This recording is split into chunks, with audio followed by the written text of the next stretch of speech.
Halo semuanya, coba dibayangin, di balik setiap sayur dan buah segar yang kita nikmati, ternyata ada sebuah pertarungan sengit yang harus dihadapi para petani kita.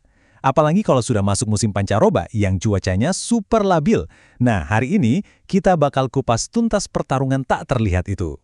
Pertanyaan utamanya sebenarnya simpel banget. Kenapa sih musim peralihan ini, yang siangnya bisa panas banget, terus sorenya tiba-tiba hujan badai, kok seolah jadi musimnya tanaman buat masuk angin? Kenapa mereka jadi gampang banget sakit? Sebenarnya ada apa?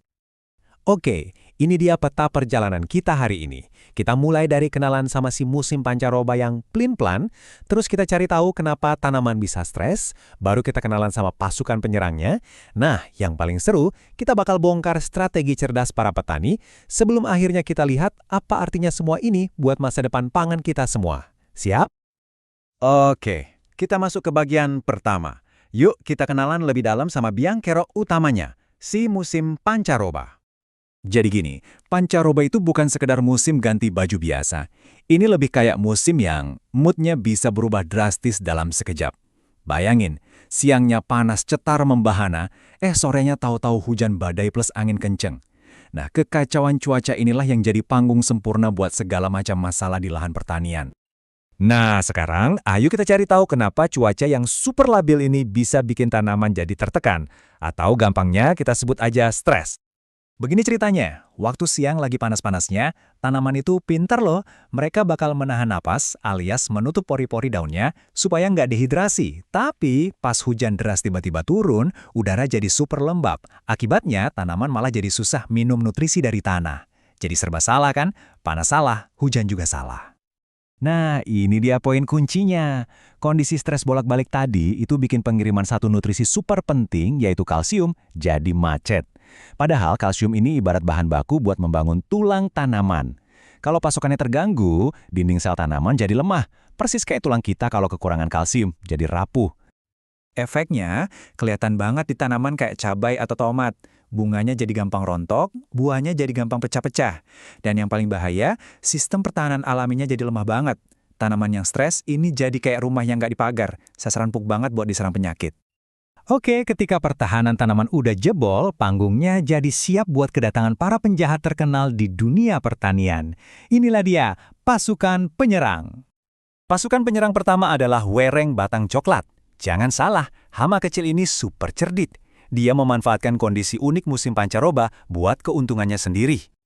Kekuatan supernya ini keren banget, sekaligus mengerikan. Pertama, dia bisa terbang gratis, numpang angin kencang pancaroba sampai sejauh 200 km. Tiba-tiba aja udah nyampe.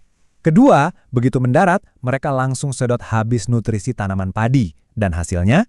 Yang ketiga, hopper burn, kondisi di mana sawah jadi kering kerontang, kayak habis kebakar. Ngeri kan? Penjahat berikutnya adalah antraknosa, atau yang lebih dikenal petani dengan sebutan patek. Ini adalah penyakit jamur yang super licik. Serangannya tuh diam-diam pas petani lagi lengah.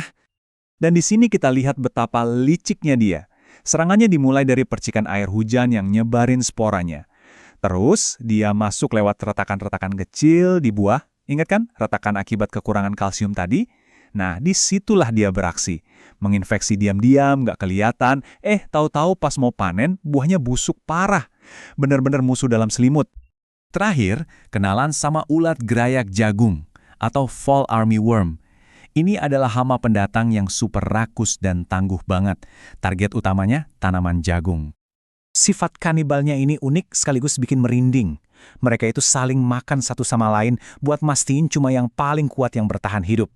Masalahnya, satu ulat super yang selamat ini aja udah cukup buat menghancurkan pucuk tanaman jagung yang masih muda. Bagian paling pentingnya. Akibatnya, tanaman bisa langsung mati. Dihadapkan sama serangan bertubi-tubi kayak gini. Cuma sekedar membalas serangan aja, nggak cukup. Sudah waktunya untuk pakai pendekatan yang jauh lebih cerdas. Nah, disinilah ceritanya berbalik. Pertarungan ini bukan lagi soal adu kuat semprotan pestisida, tapi soal adu cerdas dalam menyusun strategi. Ini tentang berpikir proaktif dan pintar. Yuk, sekarang kita intip bareng-bareng strategi cerdas apa aja sih yang bisa dipakai para petani pahlawan kita ini untuk melawan hama? Jurus pertama itu namanya rekayasa ekologi. Gampangnya, petani itu seolah menyewa pasukan bodyguard alami. Caranya, dengan menanam bunga-bunga cantik di sekitar lahan. bunga ini bakal mengundang serangga-serangga baik yang tugasnya memangsa hama. Jadilah sistem keamanan gratis yang aktif 24 jam. Cerdas kan? Jurus kedua ini sentuhan teknologi sederhana tapi jenius banget. Petani menambahkan semacam lem ajaib ke dalam pestisida mereka. Tujuannya? Simple, biar pestisidanya nggak gampang luntur kalau tiba-tiba hujan turun. Jadi obatnya pasti nempel dan bekerja efektif, lebih hemat biaya, dan pastinya mengurangi pencemaran lingkungan. Dan jurus ketiga ini nunjukin bahwa sama kayak manusia, diet seimbang itu adalah kunci pertahanan pertama buat tanaman. Kasih kalsium yang cukup biar tulangnya kuat, tambah silika biar kulit luarnya lebih keras, dan kurangi nitrogen biar daunnya nggak terlalu empuk dan nggak jadi camilan favorit para hama. Oke, setelah semua pembahasan tadi, pertanyaannya sekarang apa artinya semua ini buat makanan yang ada di piring kita setiap hari? Pada akhirnya, ini menyadarkan kita semua bahwa menjaga pasokan pangan di tengah iklim yang makin nggak jelas ini, itu seperti lari maraton bukan lari sprint. Kuncinya bukan lagi sekedar kekuatan, tapi soal adaptasi, pemahaman ekosistem, dan penerapan teknologi yang cerdas. Pertanyaan cerdas jelas jadi jawabannya. Tapi, ada satu pertanyaan terakhir untuk kita renungkan bersama. Sebagai konsumen, gimana caranya kita bisa ikut mendukung para pahlawan pangan kita? Apakah dengan lebih sering memilih produk dari petani lokal, atau dengan lebih peduli soal bagaimana makanan kita ditanam? Ini jadi PR kita bersama. Sampai jumpa di pembahasan menarik lainnya.